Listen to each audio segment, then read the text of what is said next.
이재명 내년 3월 9일 반드시 승리하겠습니다. 국민 여러분, 당원 동지 여러분, 이재명은 했습니다. 이재명은 하겠습니다. 이재명은 합니다.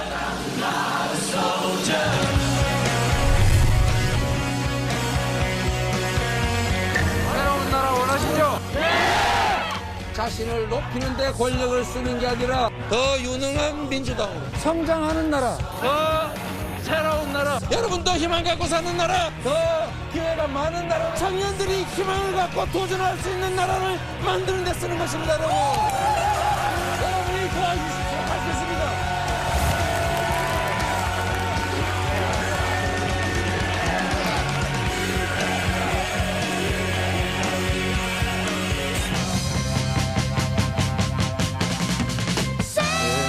어서 오십시오. 또 뵙습니다. 네, 뵙기 어려우네요. 나오셔서 감사합니다. 제가 감사합니다. 예, 이제 사흘이면 또 성탄절입니다. 흥겨운 크리스마스 캐롤과 함께 이재명 민주당 후보 나오셨습니다. 어서 오십시오. 네, 반갑습니다. 요즘 갑자기 제가 그게 궁금해지더라고요. 밤에 잠자리에 들 때, 아침에 눈을 뜰 때 이재명 후보가 무슨 생각을 많이 할까 이런 생각이 좀 갑자기 궁금해졌는데 말이죠. 제가 생각을 할 틈은 그리 많지는 않은데 저녁 때는 빨리 자야지 예. 이런 생각하고 아침에는 벌써 아침 됐나 되게 그런 생각인 것 같습니다. 예, 내가 대통령이 될 것 같다, 이러다가 안 될 것 같다는 생각이 뭐 많이 교차할 것 같은데 어떠세요? 한 번이라도 나는 의심 안 했다, 내가 될 거다 이런 생각을 갖고 계시는 건지. 저는 사실 될 가능성 안 될 가능성이 반반이다 이러면서 이제 위안을 삼고 있는데요. 실제로 매우 운명적인 요소가 많아서 제가 뭐 잘하려고 또 되려고 노력하는 만큼 더 안 되는 것 같고요. 오히려 그냥 우리 국민들의 선택에 맡기고 제가 이제 제시해 드릴 수 있는 거 최대한 많이 제시하고 설명하고 그냥 기다리자 뭐 이런 마음이어서 사실 마음은 되게 편합니다. 예, 이게 상당히 근본적인 질문일 수 있는데요. 네. 이미 여러 차례 많이 받으신 질문일 거예요. 왜 대통령이 되고 싶은 건지. 그건 단순히 대통령이라고 하는 자리, 그 자리가 목표는 아닐 거란 생각이 들어요. 사실 저는 뭐 정치를 하려고 해서 했던 사람은 아니고 단순히 이제 시민사회 운동을 통해서 제가 이제 세상에 기여할 수 있는 거를 좀 해보자라고 시작했다가 시립의료원 설립운동이 좌절되면서 네. 제가 또 수배가 된 일이 있고 공무집행 방해 이런 걸로 그러다가 실제로 우리가 원하는 세상을 만들려면 현실적인 도구가 필요하겠다라고 생각했고 마침 그때가 이제 참여정부에서 정치개혁, 선거개혁을 통해서 누군가한테 충성 서약하지 않고도 네. 또 돈을 쓰지 않고도 이제 후보가 될 수 있고 또 선거에서 당선되면 이제 부정부패 사범이 되거나 돈을 써야 되니까요. 네, 낙선하면 이제 그야말로 거지가 되거나 이제 이런 선택을 하지 않아도 되는 상황이 돼서 이제 시장이라고 하는 작은 일부터 시작했는데 그게 의외로 이제 좋은 평가를 받으면서 갑자기 또 도지사로 가게 됐고 그러면서 또 많은 분들께서 기대를 하게 돼서 이 자리까지 왔는데 저는 자리보다는 제가 꿈꾸는 세상, 그러니까 단순하게 얘기하면 이제 모두가 희망을 가지고 억울하지 않게 자기의 자질과 역량을 발휘하는 세상, 또 기여한 만큼의 보상이 주어지는 그냥 상식적이고 예측 가능한 사회 이런 걸 만들고 싶었는데 그 도구로는 역시 이제 시장보다는 도지사라는 도구가 훨씬 유용하고 도지사보다는 어쨌든 국가 권력이라고 하는 것에 영향이 가장 큰 대통령이 가장 유용한 도구다. 그래서 생각해서 저희는 이제 제가 원한다고 되는 건 아니니까요. 이제 여기까지 왔는데 하나의 도구로 또 제가 권력보다는 권한을 또 지위보다는 책임을 이런 걸 추구한다는 측면에서는 할 일을 하고 싶은 수단으로 지금 대통령이 되고 싶은 거죠. 예, 이재명 후보의 강력한 의지가 더 많이 반영된 걸까요? 지금 오늘 이 자리까지 오는데 아니면 주변 사람들이 이재명 후보가 이 일을 해내야 되지 않겠습니까? 우리 시대의 소명 아니겠습니까? 라는 그런 권유가 더 많았을까요? 제일 중요한 것은 당연히 저의 의지였을 겁니다. 저는 대학을 가기 전까지는 이제 개인적 영달이 목표였고요. 대학을 간 다음부터 가장 충격적으로 다가왔던 사실이 이제 광주 5.18 민주화 운동이었죠. 저는 이제 폭동으로 알았고 또 제가 그분들을 제 입으로 비난했고 요즘 말로 하면 이제 2차 가해에 가담했지 않겠습니까? 그게 정말 회한이 컸고 제가 살았던 인생, 그러니까 공장 노동자의 삶, 또 제 가족들의 삶이라고 하는 게 개인의 무능과 좀 게으름 때문만은 아니다. 당시 용어로 말하면 의식화됐고요. 그러다 사회운동을 통해서 세상을 좀 바꿔보자. 그런 삶을 살자고 마음먹었는 게 대학이었는데 그 후는 이제 뭐 인권 변호사, 또 시민운동가, 또 성남시장, 또 경기도지사 이런 걸 하나의 도구로 수단으로 획득해 왔다고 할 수 있겠습니다. 그런데 도구가 많이 바뀌었는데요. 그거는 제 경험으로 보면 제가 새로운 도구를 원해서 된 건 아니었고 주어진 자리에서 최선을 다한 결과가 결국 새로운 기회를 세상이 저한테 만들어 줬던 것 같습니다. 예, 이재명 후보 나오신다고 해서 저희가 준비한 게 많은데 그 전에 아마 현안들에 대한 질문을 또 기다리시는 분들도 많으실 거고 그런 부분에 대해서 먼저 좀 질문을 드리도록 하겠습니다. 오늘 김문기 성남도시개발공사 처장이 어젯밤에 극단적인 선택을 했다는 안타까운 소식이 들려왔어요. 민주당에서는 어젯밤에 바로 논평이 나오지 않고 오늘 오전에 논평이 나왔습니다. 이런 안타까운 죽음이 더 이상 있지 않도록 검찰은 철저하게 수사를 해야 한다. 이재명 후보의 생각은 어떻습니까? 저도 사실 저희가 내부망, 그러니까 네트워크망에 또 누가 뭐 극단적 선택을 했다는 기사가 올라오길래 전에 과거 기사를 잘못 냈나? 그러니까 글자가 거의 비슷하지 않습니까? 그래서 그랬는데 좀 있다 보니까 딴 사람이었던 거예요. 일단은 제 입장에서는 어쨌든 제가 한때 이제 지휘하던 그 부하 직원들 중에 한 명이고 어쨌든 이 수사 과정에서 뭐 그게 연원이 돼서 이제 극단적 선택을 하신 것 같은데 정말 안타깝죠. 안타깝고 정말 이제라도 편히 쉬시길 바라고 또 가족들 얼마나 황망하겠습니까? 위로 말씀을 드리는 외에는 제가 뭐 특별히 더 드릴 말씀도 없고 상황도 정확하게 모르겠어요. 안타깝다 이렇게 말씀드릴 수밖에 없네요. 김문기 처장은 개인적으로 시장 재직 때 좀 아셨습니까? 아니면 어떻습니까? 제가 시장 재직 때는 몰랐고요. 그러니까 뭐 합의 직원이었으니까 그때 당시 아마 팀장이었을 겁니다. 팀장이었을 텐데 제가 이분을 알게 된 거는 제가 도지사가 된 다음에 그 기소가 됐지 않습니까? 그러니까 개발 이익을 5,500억을 확보했다는 말이 거짓말이다라고 제가 기소가 된 일이 있어서 그 재판 과정에서 제가 그 세부 내용을 전혀 모르니까 우리는 지침만 줬지만 그거를 파악하는데 주로 알려줬던 사람이 당시 이분이었어요. 재판 도지사가 돼서 재판 받을 때 이 사람의 존재를 알게 됐고 전화도 꽤 많이 했고 제가 계속 물어봐야 되니까요. 업무 파악을 가장 잘하고 있는 사람이었던 것 같습니다. 당시. 대장동 개발 사업의 그 핵심을 잘 알고 있는. 내용을 가장 잘하는 사람이어서 그때 당시에 제가 통화를 했는데 저는 뭐 왜 이런 일이 벌어졌는지 정말로 납득이 안 됩니다. 상당히 제가 알기로는 상당히 성실하고 이런 업무 처리도 잘하는 그런 직원이었던 것 같습니다. 자, 이런 상황, 그 한 사람의 귀한 생명이 세상을 떠났는데 어쨌든 이 일을 계기로 야권에서는 이재명 후보가 책임져야 하는 것 아니냐 이런 이야기. 오늘 여영국 정의당 대표는 이재명 후보 대선 후보 일정 전면 중단해야 한다. 그러게 책임지는 자세다. 이렇게 이야기를 하고 있는데.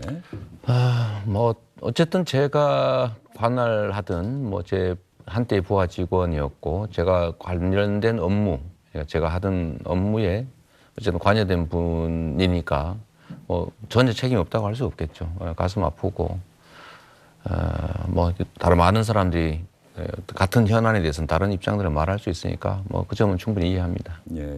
그래서 아마 기자들이 오늘도 아마 여기자협회 창립 기념식 많이 물어봤는데 특검 얘기를 자꾸 물어보는데 이재명 후보는 이제 할 얘기 다 하신 거 아니에요? 저는 특검 했으면 좋겠어요. 왜냐하면 뭐 아시겠지만 이건 몇 달 동안 지금 9월부터 아마 시작했나 그런데 사실은 제가 타겟으로 시작된 수사 아니겠습니까? 사실 얘기하면.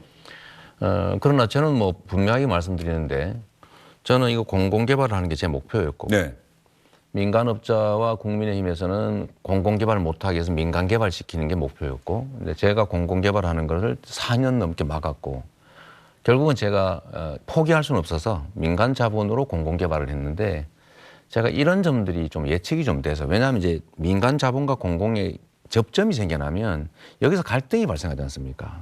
이익을 극대화하기 위한 민간 자본의 노력이라고 하는 게 합법적이든 불법적이든 발생할 수밖에 없어서 아예 공공이 다 개발하면 이런 문제가 없죠.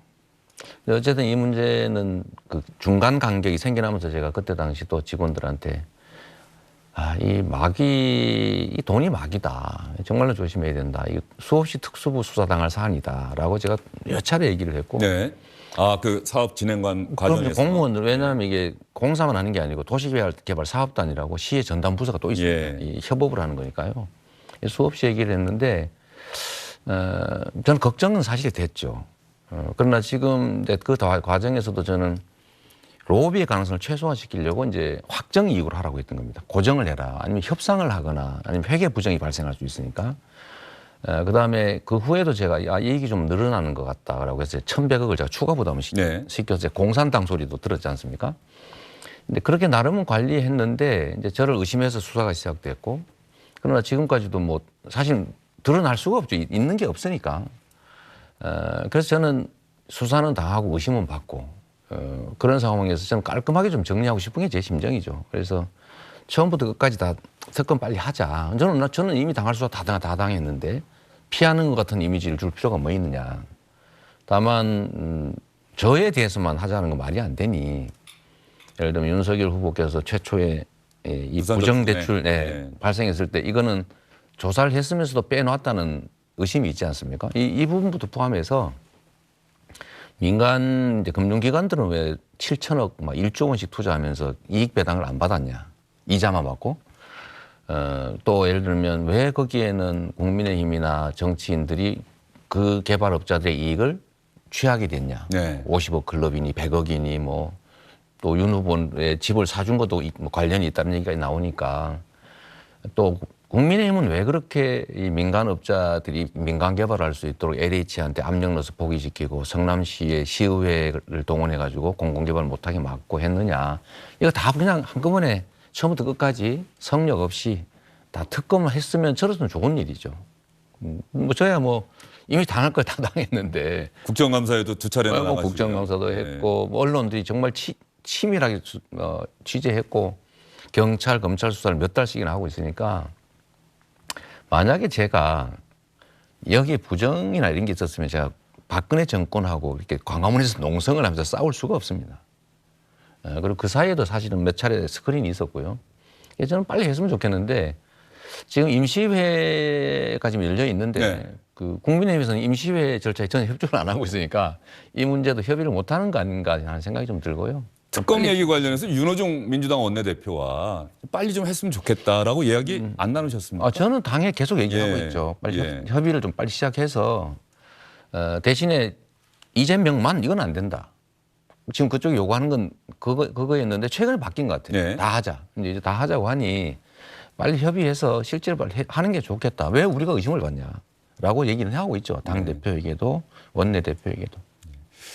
그러면 이제 관련해서 마지막 질문이 될 것 같은데요. 이런 안타까운 죽음이 벌써 2번째 일어나니까 야권이나 뭐 또 혹은 시중이라고 할까요?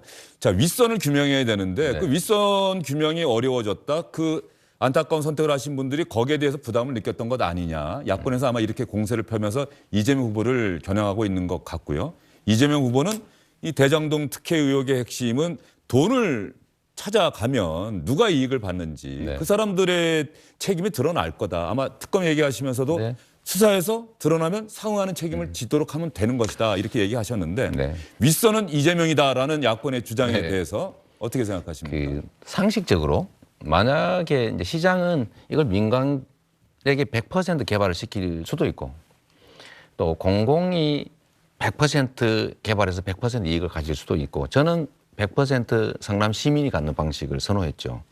근데 의회가 이걸 방해한 겁니다. 그래서 저는 계속 공공개발로 민간이 아예 개발 이익을 취할 수 없게 투자만 할 수 있게 이렇게 하려고 했던 건데 만약에 제가 그 민간업자한테 이익을 줄 거면 그냥 허가해 주면 되죠. 왜냐하면 전국의 시장, 군수, 시도지사, 개발사업 허가할 때 다 허가해 주지 않습니까? 하라고. 저는 그걸 안 해줬던 사람이죠. 우리 시가 직접 하겠다. 근데 이걸 막았던 게 국민의힘이고요. 그러니까 제가 거기 이해관계 없다는 거 이걸로 증명이 되는 거죠. 두 번째로 만약에 제가 그 이해관계가 있으면 거기 이익을 얹어주려고 노력해야 될 거 아닙니까? 제가 이미 협약이 된 이후에 제가 실시계획 인가를 하면서 1,100억을 추가 부담시켰어요.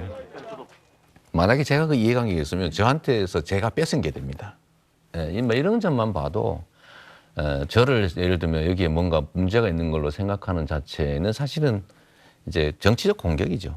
상식을 가지고 조금만 우리 양극에서도 보시면 제가 이익이 있으면 거기를 왜 제가 뺏었겠어요?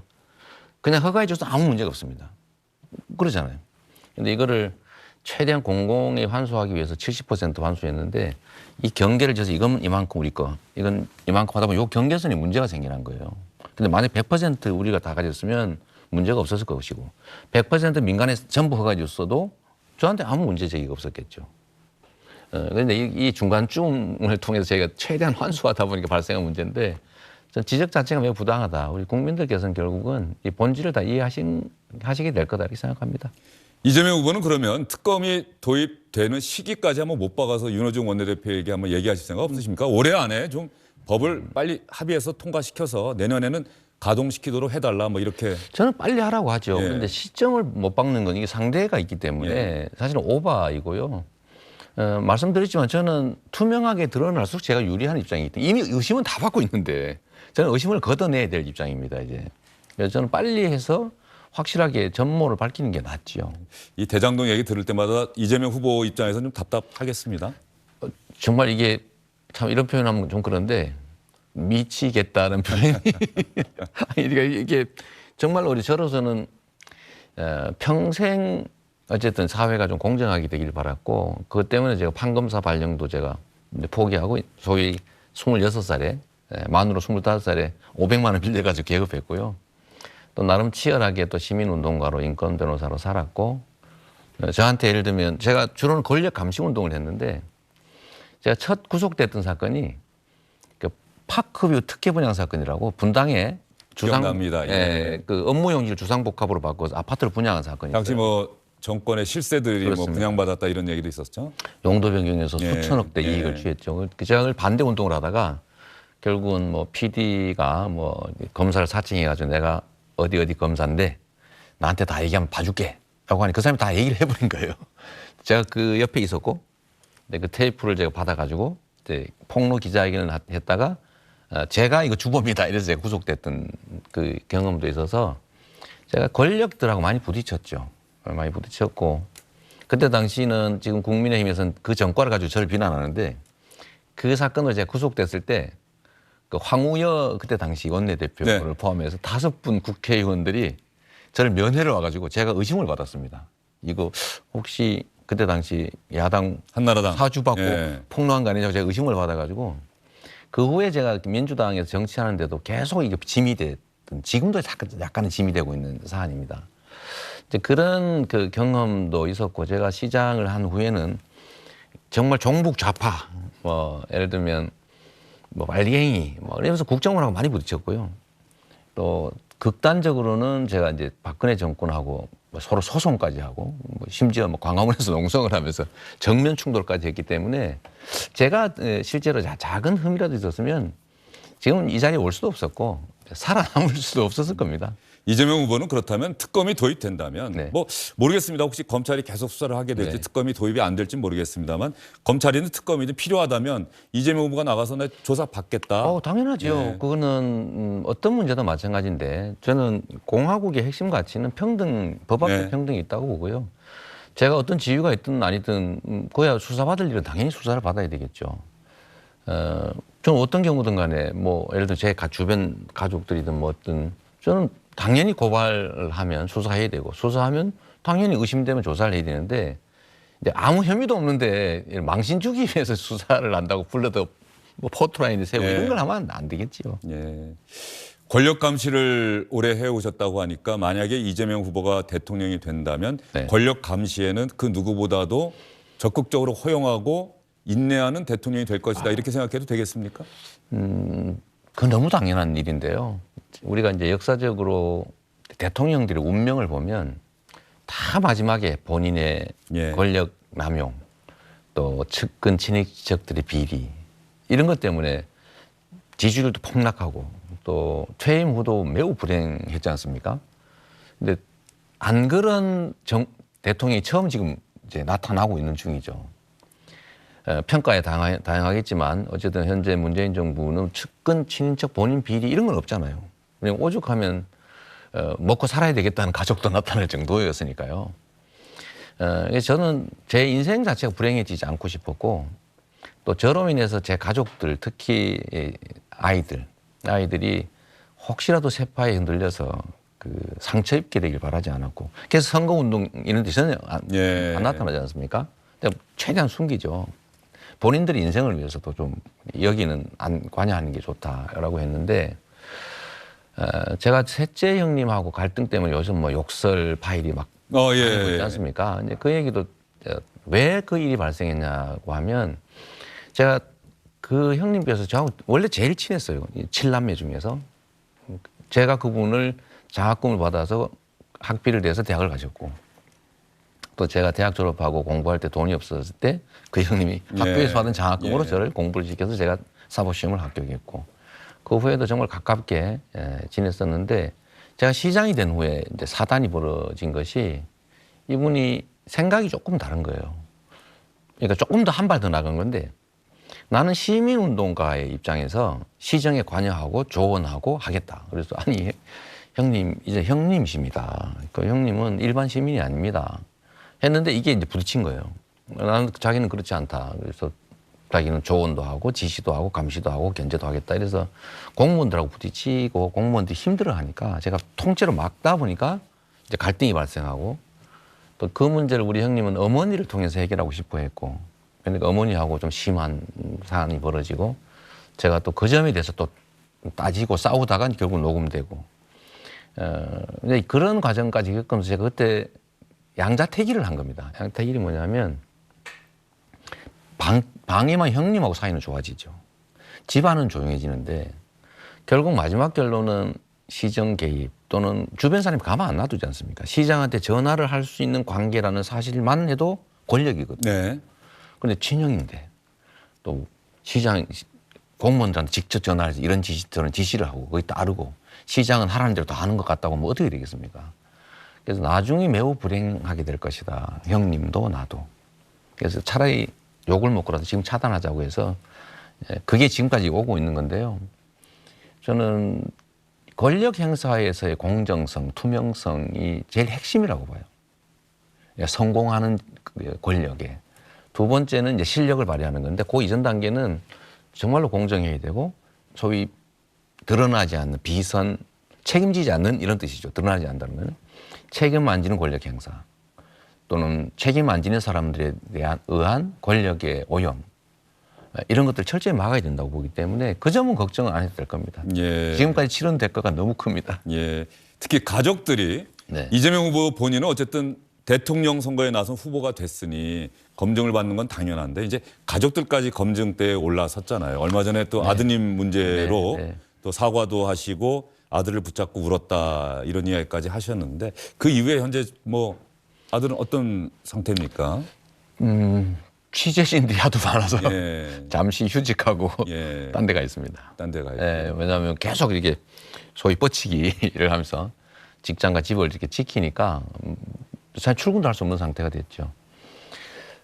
뭐 다 부모가 잘못한 결과라서 제가 다 책임져야 되고요.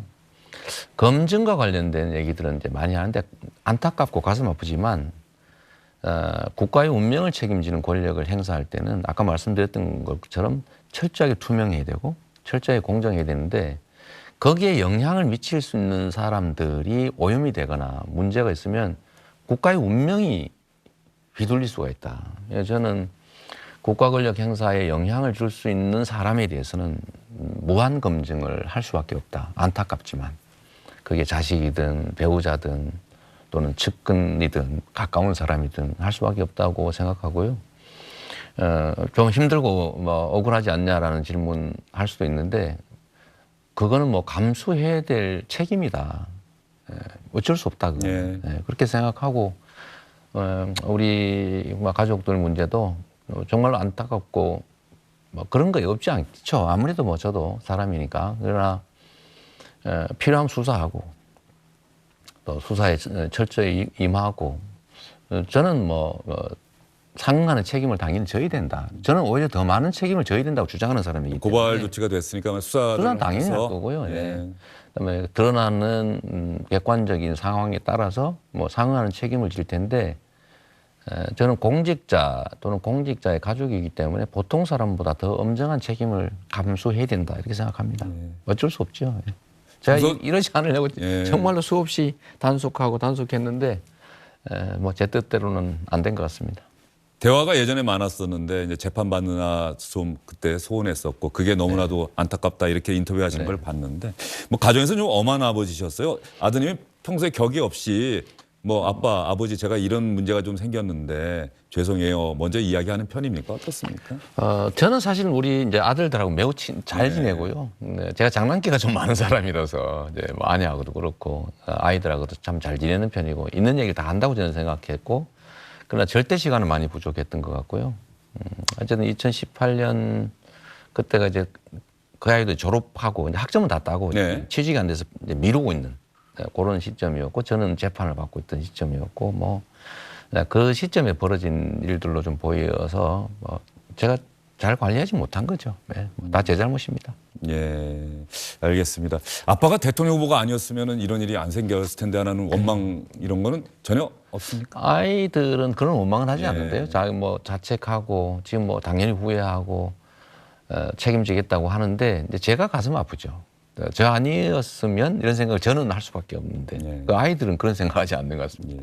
가족들에 대한 검증은 뭐 이재명 후보뿐만 아니라 윤석열 후보 대선에 출마한 모든 후보들이 다 감수해야 될 몫인데 최근에 윤석열 후보 부인의 허위 경력 기재 의혹이 상당한 논란이 됐었고 민주당이 공세를 하다가 너무 또 지나치게 공세하다 보면 또 역풍이 불까 요즘은 조금 주춤하는 모습을 보이는데 그 논란에 대해서 이재명 후보가 직접 언급은 많이 안 하셨던 것 같아요.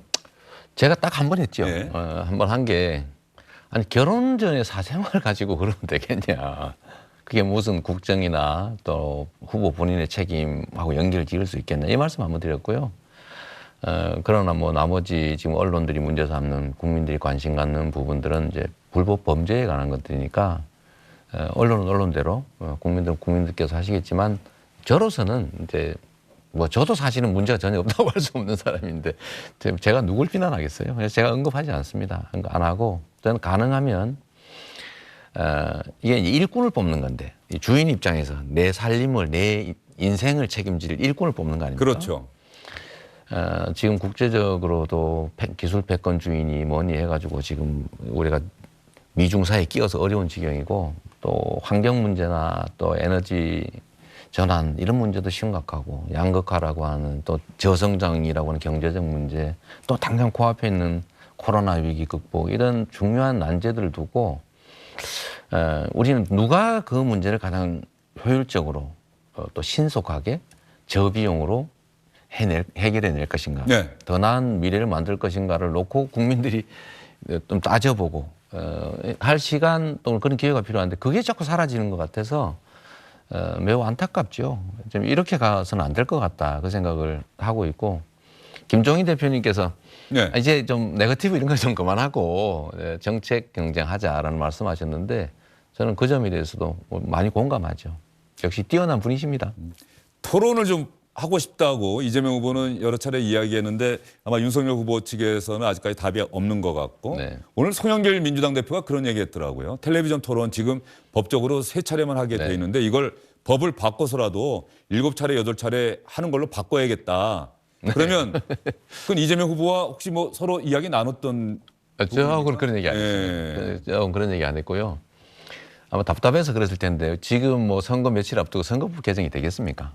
그것도 뭐 당연히 야당이 동의해야 가능한 일인데 그냥 한번 들으라고 한 소리 아닌가 싶긴 하고요. 저도 뭐 토론 자꾸 하자는 것보다는 어쨌든 주요 현안을 놓고 얘기를 좀 해보자. 그중에 제일 크게 얘기해 보고 싶은 것이 이제 50조 원 지원 또 100조 원 지원 그런 얘기들을 진짜 실현 가능한 방법을 찾아보자라는 건데 이제 대화가 안 되니까 자꾸 단절돼서 마치 그 벌판에다 대고 고함 지르는 그런 느낌? 그런 느낌이 좀 있고요. 안 그래도 어제 제가 사실 이제 자영업자 한 분이 지금 다시 또 이 코로나 네. 문제 때문에 네. 극단적 선택을 해서 어제가 오늘 새벽에 발인이었다 하더라고요. 그래서 제가 뭐 가슴 아파서 문상이라도 한번 가보려고 했더니 이쪽에서는 환영하지 않는다. 그래서 제가 이제 안 갔는데 그런 분들이 여기저기서 많이 나타나지 않습니까? 제가 그저께는 또 보니까 그 젊은 20대 여성이 카페를 운영하다가 이제 빚이 져가지고 자기 파산하게 생겼다고 우시더라고요. 예. 제가 토론회 갔는데, 물론 윤 후보님은 안 나오셨고, 근데 그런 상황에서 정말로 고통받는 우리 국민들의 삶을 어떻게 개선할 건지, 또 이 위기를 어떻게 극복할 건지에 대해서 좀 얘기를 진짜 터놓고 한번 해보자. 근데 그게 국민들이 바라는 거 아니겠냐. 이 답답함들이 있지요. 예, 알겠습니다. 그러면 지금 이재명 후보가 안타까움, 답답함을 토로하셨는데 그런 정책과 비전에 대한 이야기를 좀 해보도록 하겠습니다. 그 전에 이재명 후보님께서 직접 들고 오신 게 있는데 제 눈에는 보입니다. 이게 제가 한번 이력서를 주영진의 뉴스브리핑에 제출을 해주셨네요. 제가 보고 있는데 뭐 저만 볼 수 없죠. 시청자분들과 함께 보도록 하겠습니다. 이력서 1. 인적사항 성명 이재명 모르는 분은 없으실 거예요. 네. 생년월일 1964년 12월 22일. 오늘이 생일입니까? 근데 저 생일 날짜는 안 맞습니다. 호적. 아버님이 저희 형제들을 구남매를 신고를 했는데 둘은 이제 어릴 때 사망했고요. 그 제때 신고를 안 하시고 꼭 1년쯤 지난 다음에 장날 가서 신고를 하셨어요. 예전 어른들은 또 이 아이가 워낙 어릴 때 많이 죽으니까 사나 안 사나 보고 나서 사망 신고 또 해야 되니까 1년 동안 살아남나 안 남나 봐 신고를 이제 다음 해에 가가지고 장날 하는데 작년에 났다 그러면 과태료가 있거든요. 그렇죠. 그러니까 그저께 났다고 되게는 이렇게. 지금 저도 저게 한 1년 몇 개월 지난 다음에 임의로 쓴 날짜입니다. 아버님이 장에 간 날 4일 전. 음력 생일로 생일을 제가 10월 23일입니다. 음력 10월 23일이요? 23일인데 그것도 저희 어머니가 22일인가 23일인가 헷갈려서 점쟁이한테 물어보고 정해준 날이라고 합니다. 10월 23일이면은 또 저하고도 인연이 좀 있으시네요. 저는 양력이 또 그렇군요. 출생지는 경상북도 안동. 그렇습니다. 병역사항은 면제. 이건 뭐 산업재해로 인한. 팔이 뭐 이렇게 돼서요. 지금도 왼쪽 팔이 바깥쪽으로 휘어 있네요. 그 재해를 당했을 때는 참 세상이 너무나도 화가 나고 힘들었겠다. 제가 이제 다치고 난 다음에 계속 아프다가 이제 이게 원래 어릴 때 키가 한꺼번에 크지 않습니까? 1년에 한 15cm가 자란 해가 있었는데 한 15살 때쯤 됐던 것 같아요. 그 해에 팔이 비틀어지더라고요. 이쪽 위쪽 뼈는 자라고 아래쪽 뼈가 안 자라니까. 근데 처음에 몰랐어요. 그래서 옆집에 저희가 새를 살았는데 주인이 저를 침을 놔준다고 해서 애가 팔이 휘었네? 그래서 우리는 원래 팔 안 휘었었는데 그때 보니까 진짜 휘고 있더라고요. 그래서 주인이 침을 놔주신다고. 그런 분, 왜냐하면 이제 제가 뭐가 걸렸던 거, 이거 엎어져 있는데, 애가 팔이 휘었네? 그래서 그때 저희 처음 알았어요. 이게 휘고 있었던 거죠, 그냥. 그래서 그게 나중에 이제 그 해에 이제 워낙 이제 키가 부쩍 자라면서 이제 팔도 이렇게 확 휘어져 버린 거였는데, 뭐 그냥 운명으로 알고 살았는데 그때 당시는 매우 힘들었습니다. 긴 팔 옷을 짧은 팔 옷을 못 입었으니까요. 자, 학력상 요즘은 이제 블라인드 테스트에서 이런 거 잘 기재 안 합니다만 이재명 후보는 대통령이 되겠다고 하는 분이니까 국민에게 모든 걸 혹시 모르셨던 분들 한번 보십시오. 안동 3개 초등학교를 1976년 2월에 졸업했고 그다음에 고입 검정고시 78년 8월 대입 검정고시를 80년 이 중고등학교 과정을 사실상 2년에 이렇게 다 마치신 거네요. 공장을 다니면서. 검정고시니까요. 그리고 중앙대학교 법과대학을 1986년 2월에 졸업을 했다. 자격증 사법시험 패스하셨습니까? 변호사 자격증 됐습니다. 변호사 자격증. 연수원을 18기면은 연수원은 윤석열 후보보다 선배네요. 5년. 제가 꽤 선배일 겁니다. 그리고 변호사 기업을 1989년에 했고요. 경력사항 뭐 모르는 분들 별로 없으시겠습니다만 경력사항 보시면 사법시험 합격, 성남시장 2차례 역임, 그리고 민선 7기 경기도지사, 이제 여기에 경력의 마지막 줄입니다만 대통령 선거 더불어민주당 대통령 후보. 실업자입니다. 내년 3월 9일이 지나면 경력이 추가될 수도 있고 안 될 수도 있는 상황이네요. 그렇죠. 전 후보 이렇게 될 수도. 자, 기타상 결혼은 1991년 3월 30일. 결혼 기념일마다 혹시 늘 하는 게 있습니까? 제가 그 아내하고 주로 이제 다투는 게 그런 예. 부분인데 그때는 물건보다는 반짝이는 뭐 이런 물건보다는 현금을 선호했다가 지나고 나면 꼭 준 게 없다고 주장을 해서 지금도 매년 이제 그런 뭐 장난 아닌 다툼 아닌 대한민국의 많은 남편들이 그런 좀 불만을 얘기하죠. 결혼은 아내만 한 게 아니고 나도 했는데. 그러게요. 나한테 오는 선물은 없고 아내한테는 꼭 선물을 해야 하고. 예, 알겠습니다. 종교는 기독교. 최근에 뭐 교회 뭐 다녔다 안 다녔다, 뭐 네. 제적됐다 이게 또 논란이 되더라고요. 주기적 출석을 하지 못했다. 뭐 그런 뜻이었습니다.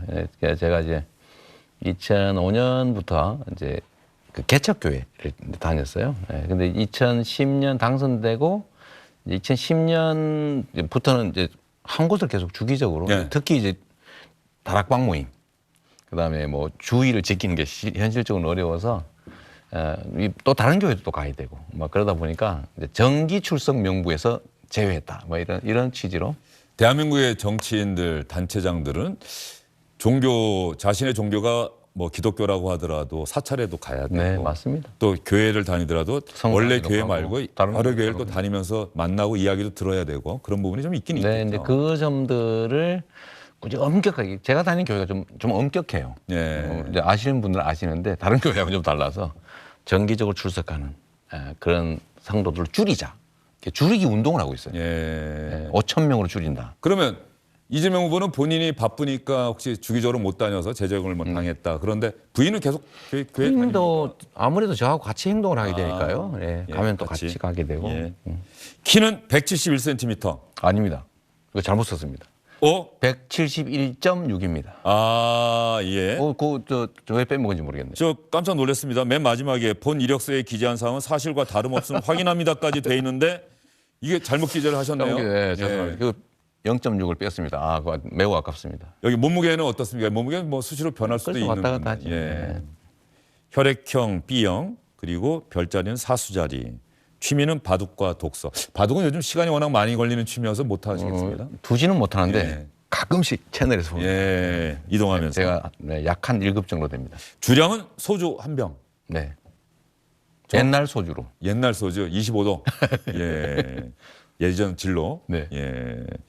어떻습니까? 대통령이 돼서 경기도지사 때도 마찬가지입니다만 공관이나 네. 이런 데서 저녁 시간이 대통령이 외로우면 안 된다. 물론 때로는 혼자 사색하고 네. 정책을 고민해야지만 사람을 만나서 사람의 이야기를 들어야 한다. 문재인 대통령도 광화문 시대 네. 시장에 가서 그 시민들을 만나겠다고 했는데 결국 좀 지키기가 어려운 네. 경호상의 문제도 있는데 어떻게 하시겠습니까? 저는 이게 공직자들, 특히 이제 선출직 공직자들은 시간이 제한돼 있지 않습니까? 예. 그러니까 일할 수 있는 시간도 또 권한 행사를 할 수 있는 시간도 제한적이어서 정말 잘 써야 된다고 생각하고요.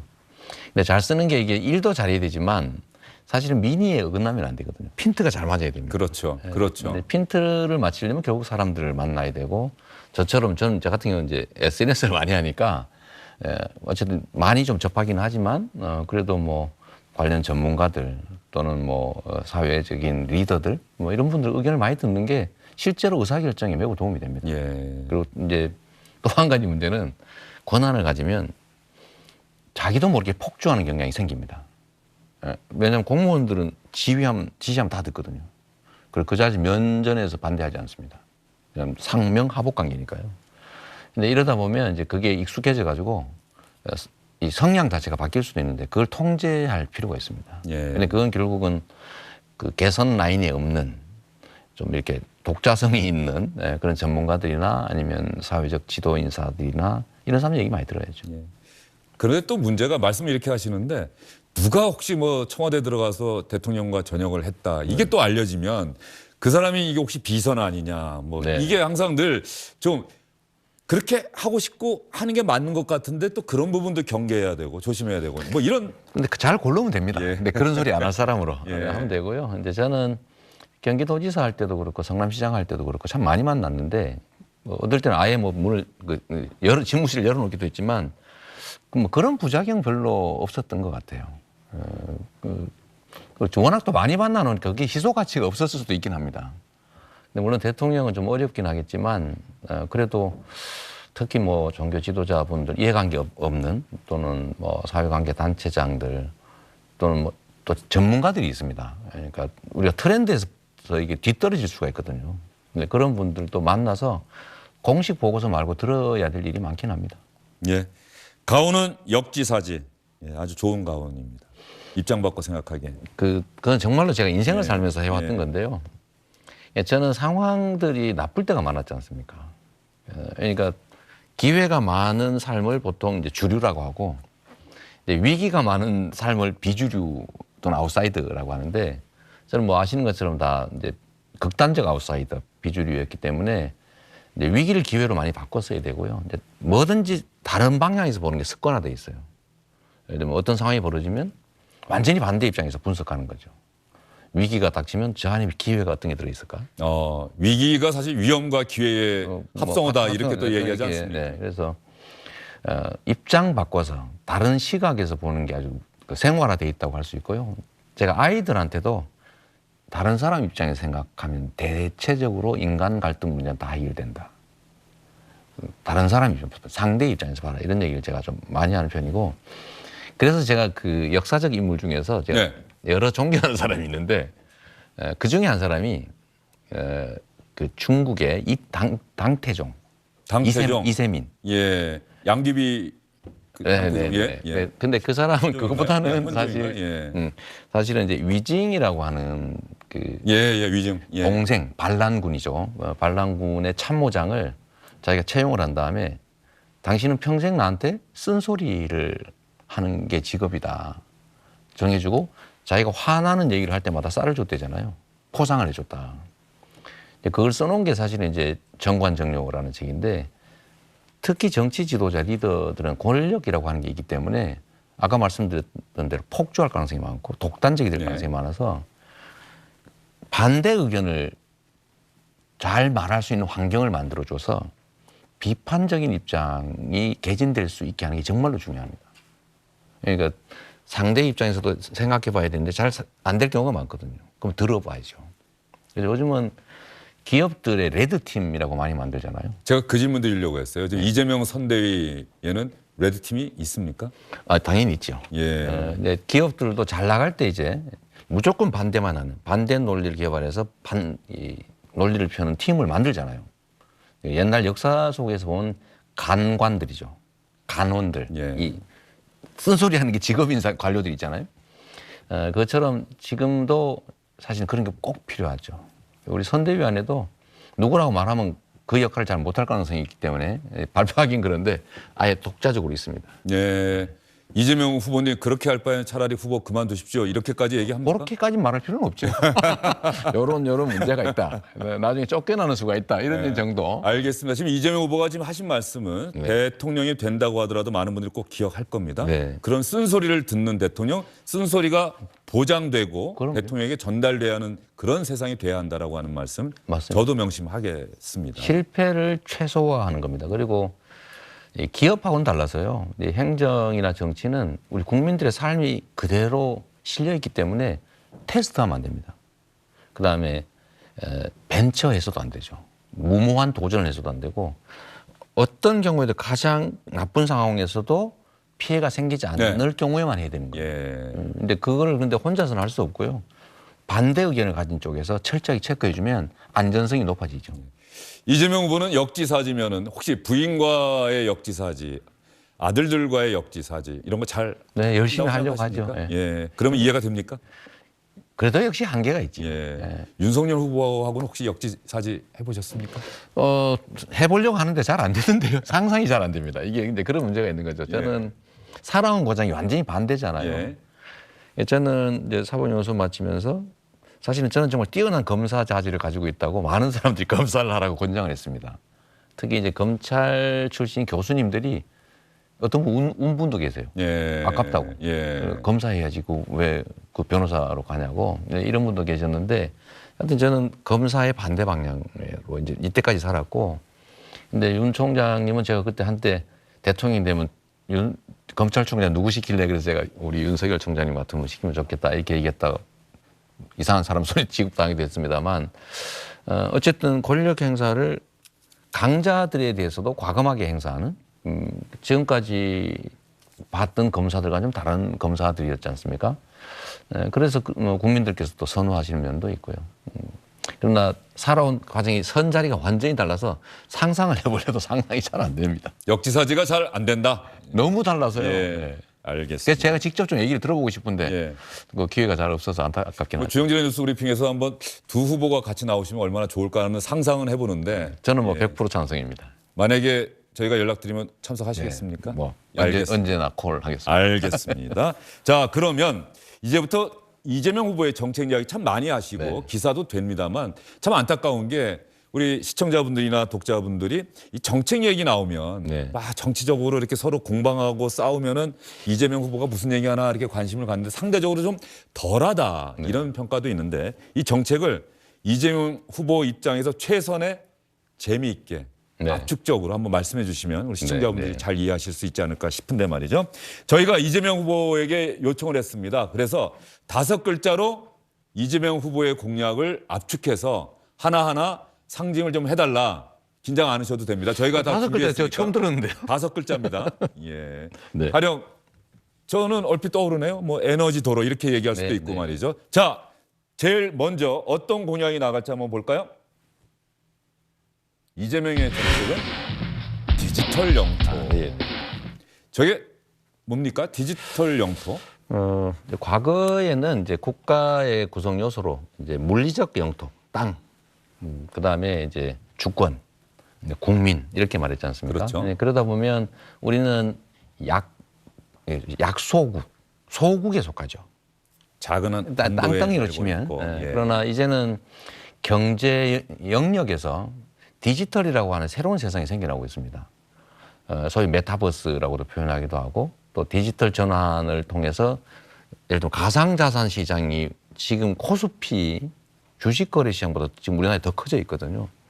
그래서 이런 새로운 디지털 영역을 포함해서 경제 영토로 치면 이건 무한하다. 그래서 디지털 영토라는 개념을 우리가 빨리 수용하고 저 속에서 새로운 기회를 만들자. 저 안에서는 얼마든지 우리가 대국이 될 수 있다. 뭐 그런 취지입니다. 디지털은 한마디로 국경이 없다. 국경이 없죠. 예. 누가 먼저 선점하느냐. 또 하나 있는 것이 우주 영토입니다. 우주 영토. 네. 근데 이거는 우리가 아직까지는 이제 선도하지는 못하는 상태인데 저는 이 부분도 우리가 선도해 나가야 된다고 생각하고요. 네, 디지털 영역 부분은 우리가 사실은 상당히 강점이 있습니다. 이미 김대중 대통령 시절에 IT 그렇습니다. 그걸로 우리의 가능성은 전 세계에 보여줬는데 말이죠. 소위 이제 정보 고속도로, 정보화 고속도로가 지금 이제 IT 산업의 토대가 됐고, 그걸 기반으로 전 세계에서 우리가 ICT 산업이나 정보화나 여기서 매우 앞서가고 있죠. 근데 이걸 좀 최대한 살려야 되는데, 이걸 살리는 여러 가지 핵심 기제들이 있지만 그 중에 하나가 저는 이제 미래 인재 양성이라고 보는 거예요. 미래 인재 양성. 그러니까 새로운 디지털 전환, 디지털 세계에 맞춰진 능력 있는 인재들을 양성해야 되는데 지금 현재 우리나라 교육 시스템으로는 좀 어렵죠. 그걸 좀 대대적으로 개편해야 되고 두 번째로는 이제 인프라 구축이 잘 돼야 된다. 예를 들면 이른바 무선 통신의 시대가 왔으니까 지금 그렇습니다. 5G까지 왔는데 뭐 6G 이런 식으로 6G, 예. 위성 통신을 예. 이용한 6G 시대를 열어야 되고 그게 사실 우리가 매우 앞서 있다는 거거든요. 그래서 그게 사실은 이제 우주 산업하고도 관련이 있고 근데 무한한 새로운 세상이 열린다. 근데 거기서 기회를 찾아 만들자 뭐 그런 겁니다. 이재명 후보 그러면 말이죠. 이른바 요즘 빅테크 기업, 플랫폼 기업이라고 하는데 뭐 쿠팡이나 카카오 같은 네. 기업들 적극적으로 그 기업 활동을 보장하겠다. 또 어떤 분들은 개인정보를 갖고 네. 우리의 개인정보 갖고 장사해서 엄청난 수익을 남기고 있는데 우리의 개인정보를 갖고 저렇게 하면서 정작 나를 위해서는 뭘 해주지? 오히려 불안하다. 1984년 조지 오웰의 빅브라더 아니냐. 이런 불안감도 갖고 있는데 어느 쪽에 더 이재명 후보는 그러면 장려 쪽입니까? 규제 쪽입니까? 저는 뭐 굳이 둘 중에 선택을 한다면 이제 장려 쪽으로 가야 예. 될 것 같고요. 근데 그게 사실은 선택할 문제는 아닙니다. 근데 문제가 있으면 보완하면 되고 이제 가야 될 방향을 포기해서는 안 되는 거죠. 그러니까 디지털 전환, 새로운 4차 기술혁명 시대의 핵심은 데이터인데 예를 들면 우리는 하루에도 엄청난 많은 양의 데이터를 생산합니다. 그렇죠. 예를 들면 어느 버스를 탔는지, 몇 시에 회사에 도착했는지. 그거 다 내가 제공하는 그렇죠. 거란 예를 들면 말이죠. 밥은 뭘 예. 먹었는지, 결제는 무슨 수단으로 했는지, 뭐 어떤 표정으로 다니는지 나중에는. 근데 문제는 이게 이제 미래 산업의 쌀이다. 원료다. 우리의 먹거리가 될 것이다. 그렇게 생각하고 있는데 이걸 그렇다고 개인정보 보호라는 차원 때문에 활용을 못하면 뒤떨어지게 되고요.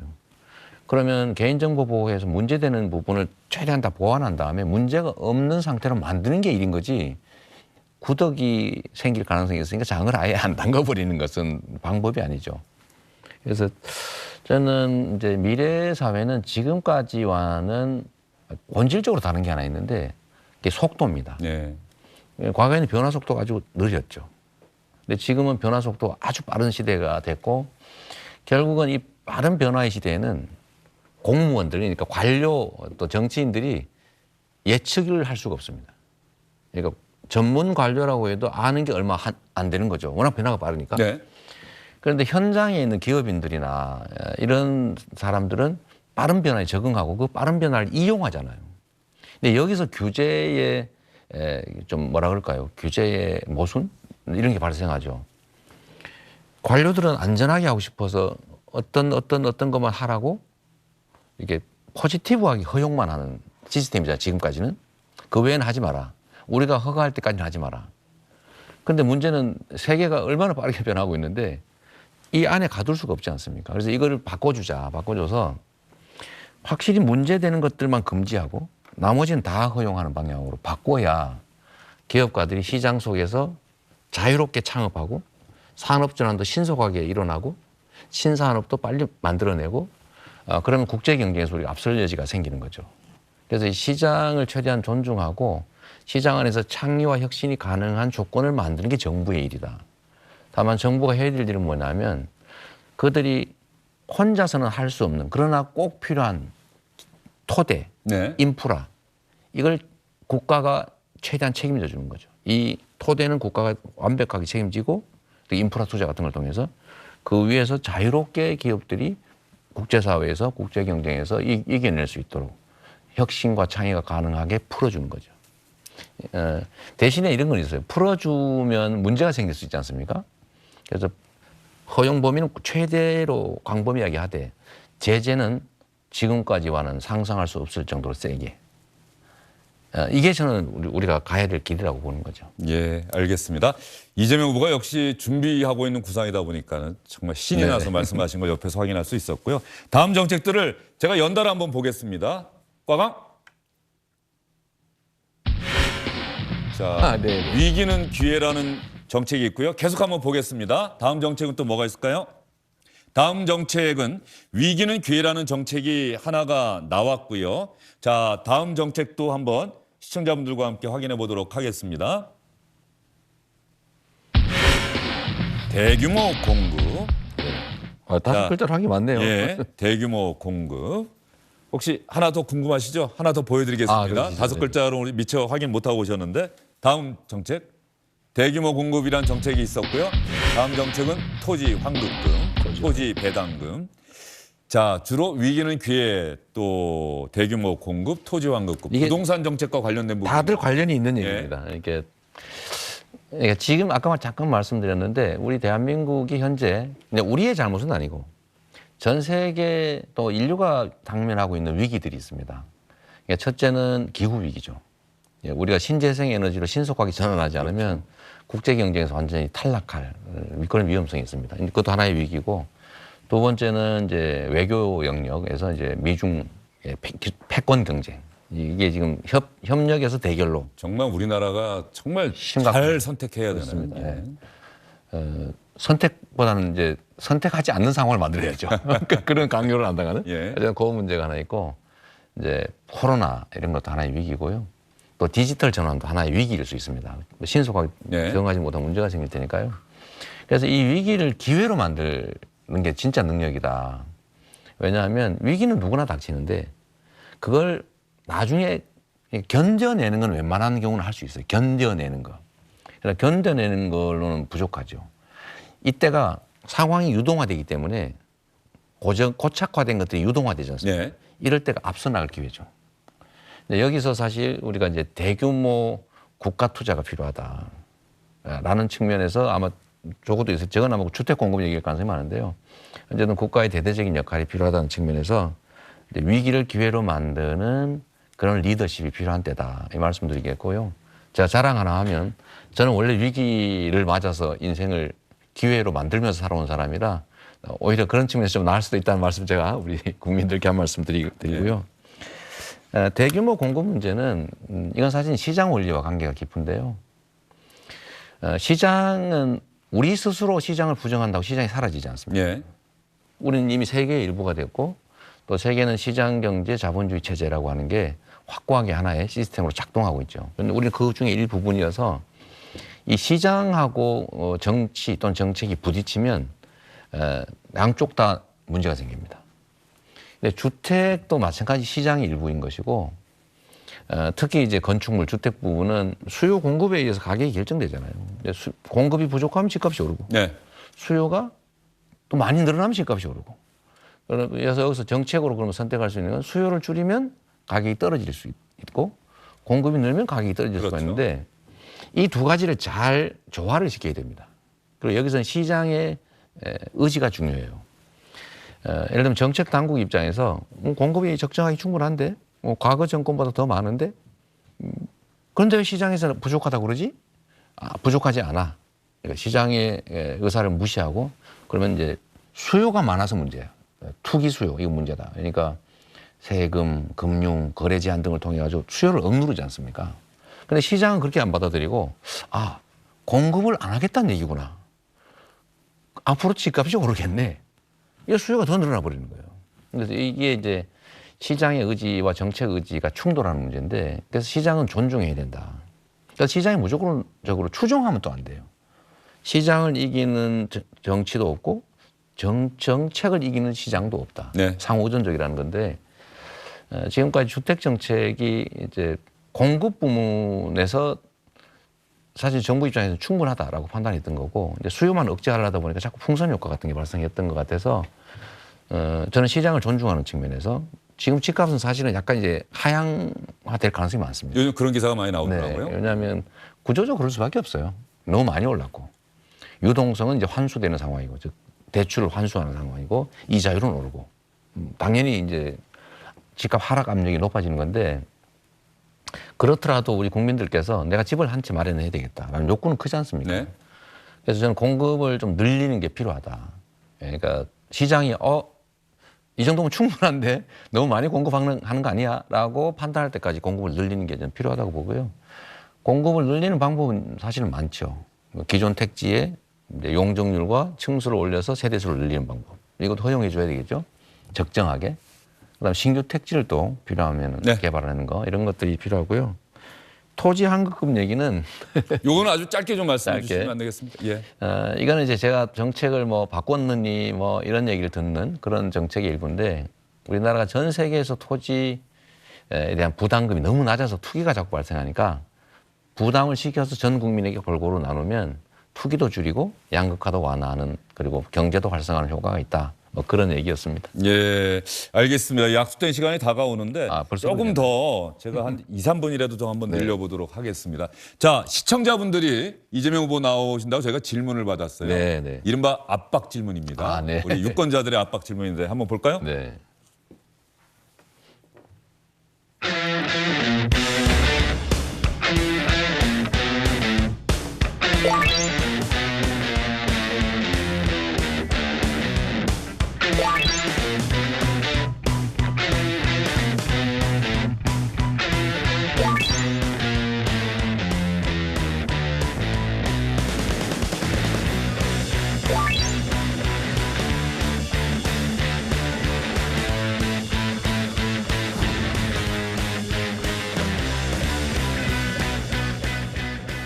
여러 가지 질문이 있는데 말이죠. 네.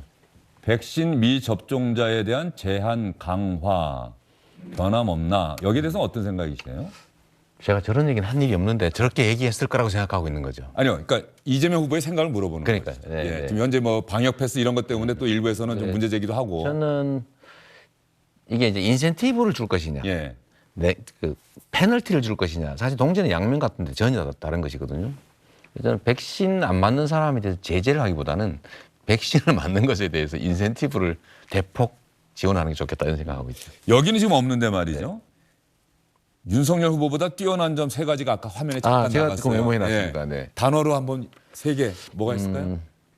경험, 경험, 역량, 역량, 실적 이렇게 세 가지만 한다면 예, 경험. 야, 이 짧은 시간에 이렇게 또 단어를 생각하셨습니다. 저희가 사전에 이거 안 드린 네, 질문인데 지금 말이죠. 맞습니다. 네. 경험, 역량, 실적. 이재명은 합니다가 그래서 나왔군요. 그렇습니다. 예. 저는 그러니까 실력을 실천해서 실적으로 증명했다 이렇게 말하고 있죠. 예. 이재명 후보 최근에 그 부동산 세제 관련해서요. 네. 너무나 많은 기사가 쏟아져 나오고 네. 일부 언론에서 상당히 비판적으로. 네, 그렇습니다. 자, 이재명 후보 그러면 뭐 양도세 1가구 2주택자 양도세 중과 유예하자. 그러면 이게 대선용 이른바 면피 전략 아니냐. 2023년에는 다시 또 중과하겠다는 거냐. 이거 분명히 얘기해야 된다. 네. 이런 얘기가 있고 공시가격 인상을 내년에는 억제해서 공시가격을 기준으로 부과되는 재산세나 보유세 부담을 완화시켜줘야 된다. 네.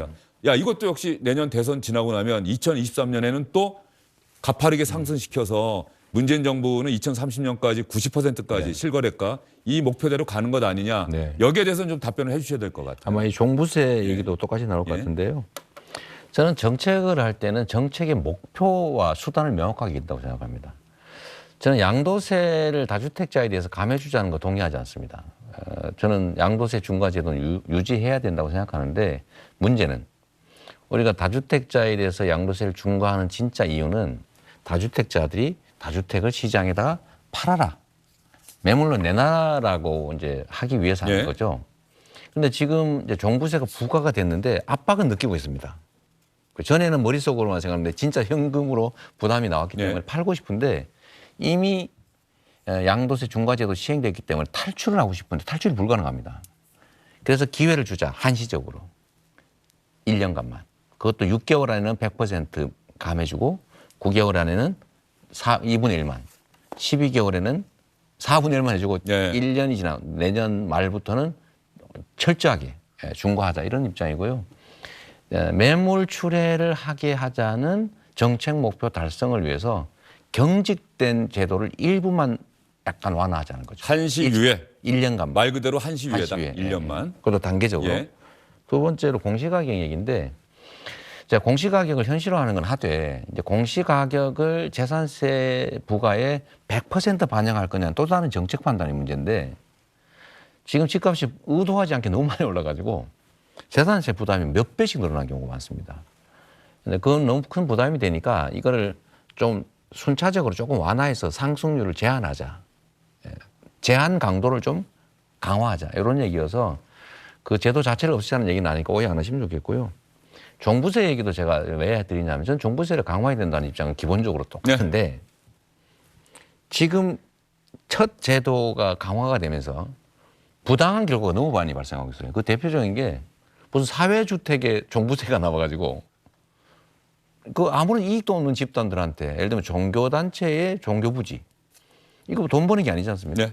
또는 뭐 1가구 2주택이라고 시골에 운막 같은 그 하나 샀는데 그것 때문에 그 집값보다 더 비싼 종부세가 나온다든지 뭐 시골에 부모님이 살고 계신 집인데 뭐 그런 것까지 종부세로 네. 고통 줄 필요가 없지 않냐라는 뭐 일종의 융통성을 발휘한 거라고 봐주시고 기본적인 제도의 취지나 이런 것에 대해서 제가 입장을 바꾸거나 그럴 생각은 전혀 없습니다. 말 그대로 한시 유예다. 네, 자, 그러면 시청자 질문 중에 마지막 페이지 중에 하나 이 질문을 마지막 질문으로 드릴 텐데 대답은 좀 짧게 해 주십시오. 아주 압축적으로. 네. 저는 마지막 질문이 눈에 들어왔어요.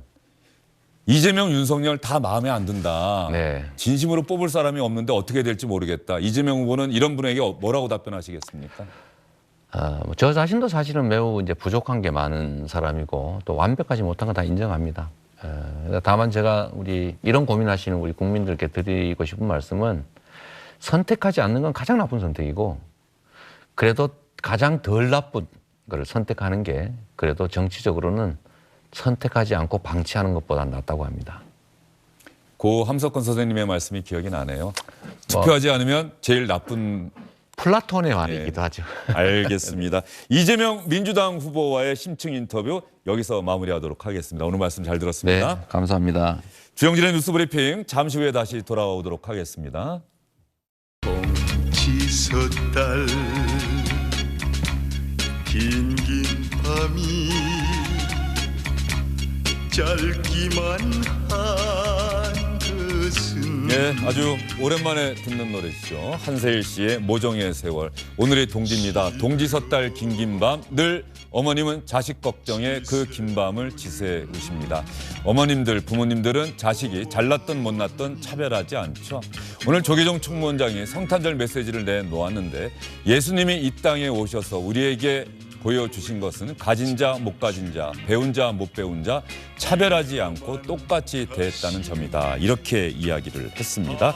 동지를 맞아서 어머님 생각, 부모님 생각하시면서 사랑합니다라는 전화 한번 하시면 어떨까 싶네요. 주영진의 뉴스브리핑 오늘은 여기서 인사드리도록 하겠습니다.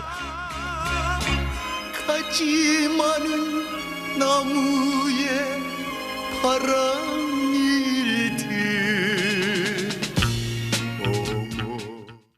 안녕하십니까, 주영진입니다. 더 많은 뉴스와 라이브 이벤트를 보고 싶으시다면 화면 오른쪽을 눌러서 구독해 주시기 바랍니다. 저희 SBS 앱을 다운로드 받으시면 뉴스 속보 알림도 받아보실 수 있습니다. 텔레비전으로도 SBS 뉴스, 유튜브로도 SBS 뉴스 잊지 마시기 바랍니다.